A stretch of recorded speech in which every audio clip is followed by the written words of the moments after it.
It sounds actually like, a bastardized sort of version of the old Captain Beefheart's I'm Going to Booglerize You. Oh, yeah. There's a similar sort of syncopation about it. Okay. That's cool. Big Beefheart fan, as is everybody I know. He's the original town crier, village idiot, and mayor.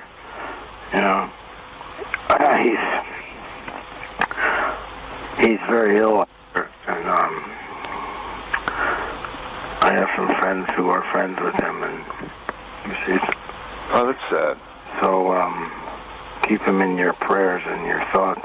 Oh, sure. Yeah, didn't you?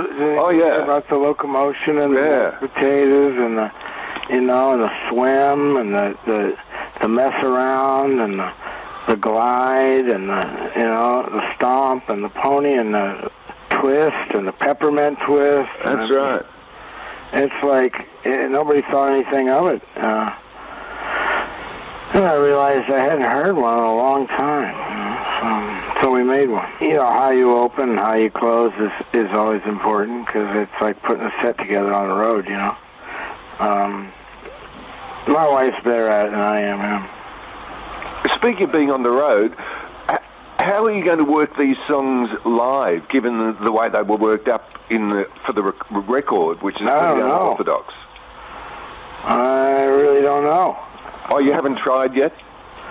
Oh, we're just starting to rehearse, so it always comes together one way or another. And the band that will be going live with you, is that the band that's on the record? Yeah, Larry, Brain, and that's the band right now. And we haven't seen you down in Australia for a very long time. Oh, right. Is there any chance, do you think, that this time around we might get to see the Real Gone tour? I don't know. I'm only going a few places because I'm pretty much a grumpy guy, I'm a real cranky guy. No. I take breaks because I fill back up, I don't know. Everybody's a little different about it, I'm sure. But I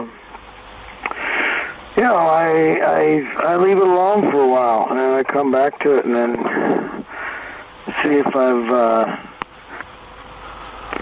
there's a lot of intelligence in the hands, so I find writing a cappella works better for me nowadays, because it's hard to train your fingers to do something they've never done before, And with instruments, usually your fingers just want to go back to what they did last time. So I try different tricks to kind of free myself and,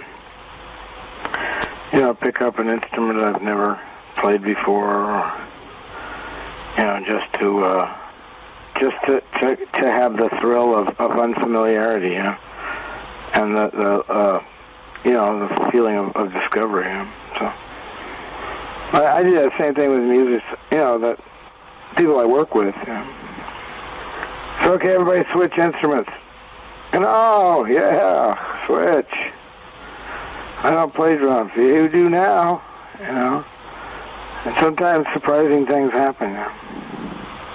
Yeah, so that really it's just sort of working in the sense of not having any kind of mission in mind, but just what comes out of the actual instruments themselves. Is that right? Is that what you mean? Well, there's a mission. The mission is to be uncomfortable, or to be to lack confidence. That's the mission. Sometimes, is for you to try and play an oboe or a timpani or and then just see what comes out of you. Which is not to say that it's not thrilling to have someone who's a genuine expert on their instrument. It's just sometimes it's when you're writing, it's good to turn it upside down a little bit. And I guess the thing about it is that the musicians that you work with and the family members, I guess there's a lot of people who just wouldn't get it. who are outside that circle, who would find that way of working intimidating or a little bit like playing without a safety net? Oh, that's the best way to play. You know, I mean, when you're recording, it's the best way to approach it is to dance just like there's nobody watching you. I think that's the best approach for me. You know? So it's just being there. I mean, really being there, concentrating, hearing, thinking. Well, kind of abandoning your, kind of leaving your body sometimes, you know. And just getting out of the way.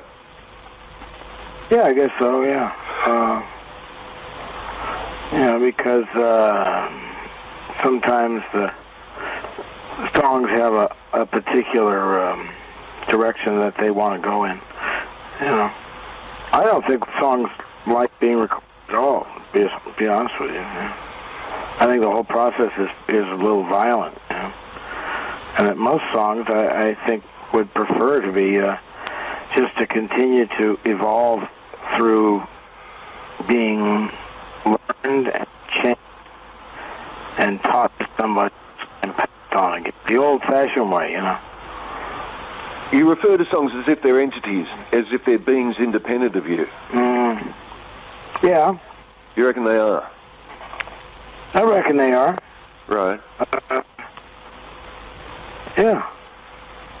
And that they live on beyond, that, like they're still growing, I suppose, even though you're not feeding them. Like when you come to play them again, they're slightly different again. They're growing even though I'm not feeding them, is that what you say? Yeah.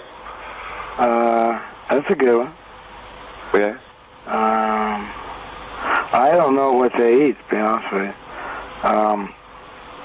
Every now and then there's a volunteer in the garden, you know, and I always give them a little extra water. Perhaps they're like those little magic monkeys we used to send away in the comics. You just serve water. Sea monkeys. Sea monkeys, yeah. Yeah.